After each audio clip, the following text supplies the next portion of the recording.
It's The Big Show, where we talk to the big stars, and there's one show that everybody seems to have heard of, and it was produced and written and done by Jeff Wayne. How are you? Alex, I'm very well. Nice to speak with you. Well, it's lovely to talk to you, and this War of the Worlds is just enormous, and it gets bigger and bigger every single year, and you're back on the road with it. Congratulations.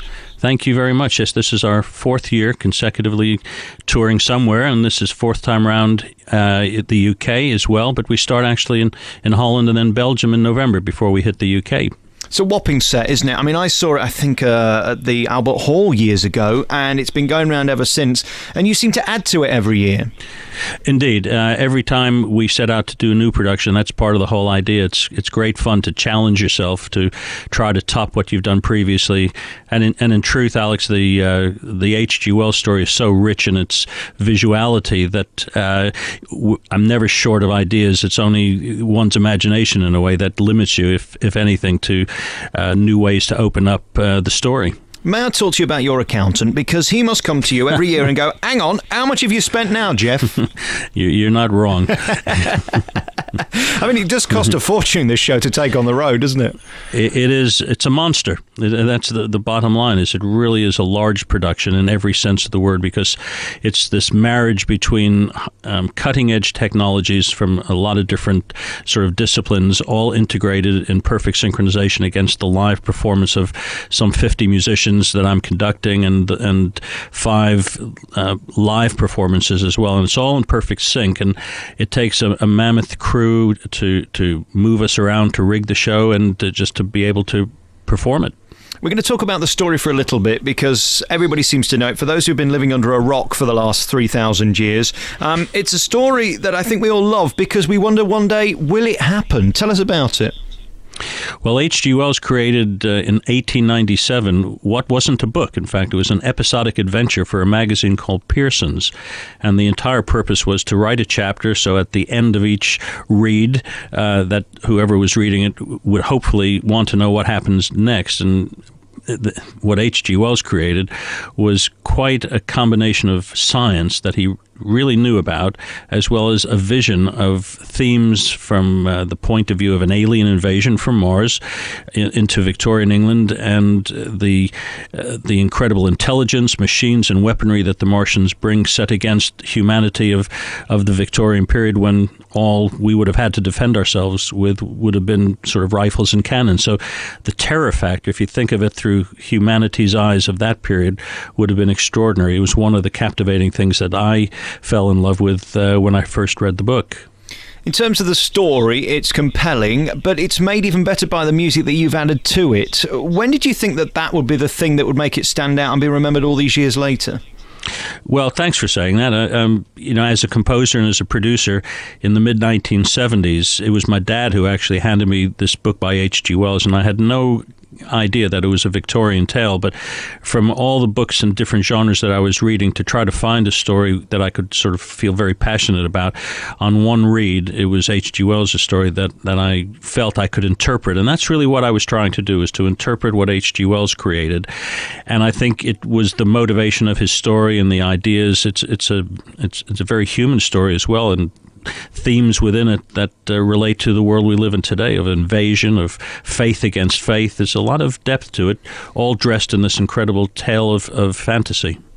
When you've got a show on this scale, you need a big opening number, and you've certainly got one. Does the hair still stand up on the back of your neck when you hear that opening drum roll and you go into the big show? Well, I've got the best seat in the house. I'm conducting on stage, so for me, when I arrive on stage, I actually can't remember what happens until I sort of wake up in my dressing room about 2 hours later. It's a long a road of hair up on the back of the neck of the 2 hours that it takes for me to come down from it. Let me ask you a silly question, because I'm sure you're going to say yes. But how musically intelligent is this show? Because to me it sounds spectacular. It's of kind of Mozart standard. There's so many levels to what you've written. It gets bigger and bigger and bigger. How difficult is it to keep on top of all that in terms of as a conductor? Well, at the start of each production, I delve into what I have as a storyboard, which is breaking down the most recent production virtually frame by frame like a movie, and I start again. Where can I open up the story? Frequently, it's retaining the score as it always existed, but other times it sort of takes me in a new direction. So from a composing and arranging point of view, I set off on that path and to marry the music to the vision of what's going to happen on stage. But I always find it's pretty inspirational because it's what H.G. Wells created. I've never been short of ideas because of what he created. And in terms of the number that everybody knows from this show, does that bother you? Because your music is of equal level throughout, yet a bit like Phantom of the Opera, we don't know all the other tunes. Does it bother you? No, I've never thought of it like that. We've had two international hit singles. So, "The Eve of the War" is the opening piece, and a song that Justin Hayward sings called "Forever Autumn." But the opening composition, "The Eve of the War," it's the name of the first chapter of H.G. Wells' story, and it read to me sort of like something was pending. We don't know what at that moment. So to me, in musical terms, as a composer and orchestrator, it was like an overture, and that was really how I started writing the whole score. Let's take that song now. Beautiful piece of music here on your favourite local radio station. It's Alex Belfield talking to the creator, Jeff Wayne of War of the Worlds. We're back with Jeff Wayne on your favourite local radio station. Isn't that glorious and magnificent and huge? Are you still so proud of it when you hear these songs now, or are you sick of playing them and having your orchestras play them? No, I'm very proud of what I started all those years ago, and not just what I composed and produced, but all the collaborations of performers, the musicians. Everybody seemed to be caught up in the idea of interpreting H.G. Wells' The War of the Worlds. So I'm still thrilled, and as I was saying to you earlier, Alex, I've got the best seat in the house because I'm conducting the show itself. So it's a very thrilling thing. When you perform live, I think there's an adrenaline rush that is unique to in terms of performing music rather than, say, in a studio, which is a different environment. Well, I look at your CV. It's not surprising you sat here talking to me today because show business was in the blood, wasn't it? Part of your family's life. And you started very, very young. Did you ever consider doing a proper job? Never. Why have a proper job when I can do something like being a musician? Who did you learn from? Who was your biggest inspiration? I mean, of course, your father, Jerry, he was an actor and a singer and theatre producer. Do you think he taught you the technicalities of how to put on a spectacular? When he went into theater production, which was the latter stages of his career, because earlier on, as you were saying, he was a singer and an actor. He was, in fact, a bit of a pop star in America. He had 3 number-1 records. So, in a way, I grew up around all of his friends and mates that were singers, actors, writers, directors. And then when he went into production, I was seeing it from a different angle, and it was certainly an influence because there's so many different disciplines that are required to put on something that has to hopefully capture the imagination of your audiences. So it certainly was the biggest influence, I think, in my life. You've done so many things throughout your career. I'm curious to know whether you're the most proud of The War of the Worlds, because it's the thing that still lives and still goes on. But there's other stuff as well, collaborations and work you've done, musicals. What are you most proud of? Well, I can't say that I measure success by, the commercial result. There's been many things in my career that haven't really made it all the way to the zenith like The War of the Worlds has. But to me, it's the working with performers, musicians, other people who collaborate with you on a creation. Could be a film score, TV show.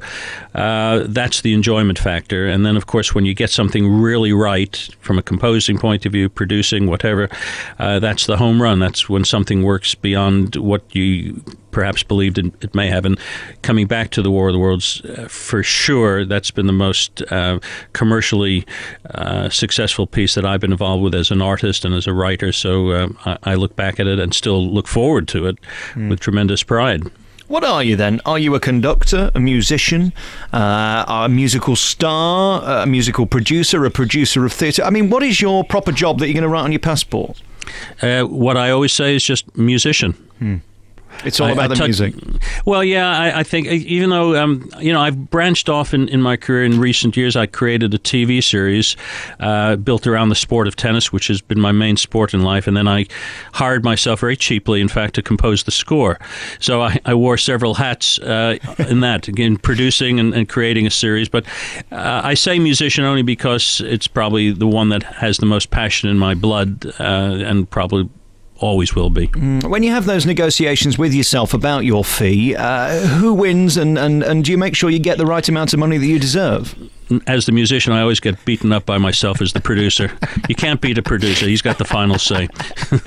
And when you stand there, help me with what a conductor does, because I know a little bit about music, right? You get these sheets in front of you, and then you follow the little dots on the page, and eventually you reach the end.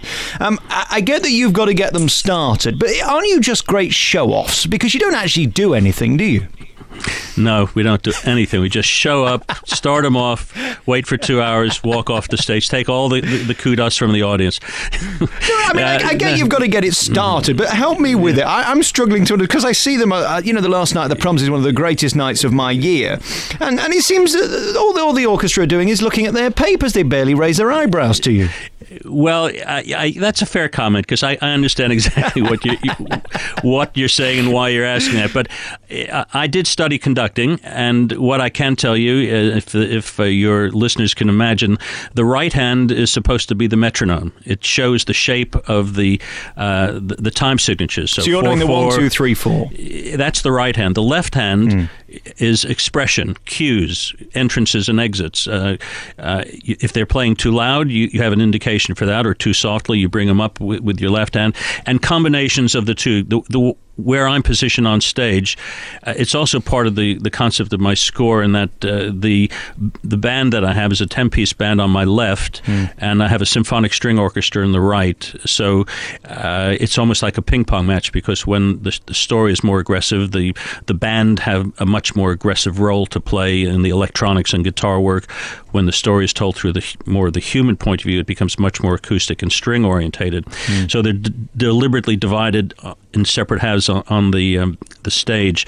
So I sometimes use both hands or cue people in a different way than traditional conducting. But then again, I also play air guitar and jump up and down on the podium because I'm just carried away. So you're asking the wrong guy. All right, let me make a note of that then. A wrong question. Actually, you do something. Okay, something, Jeff. Yeah. And in terms of the PA system, this is what I loved about your show. Spectacular is how I would describe the set, but the sound is phenomenal. You must spend a fortune on your PA system, but as a conductor, does that change the feel of the orchestra?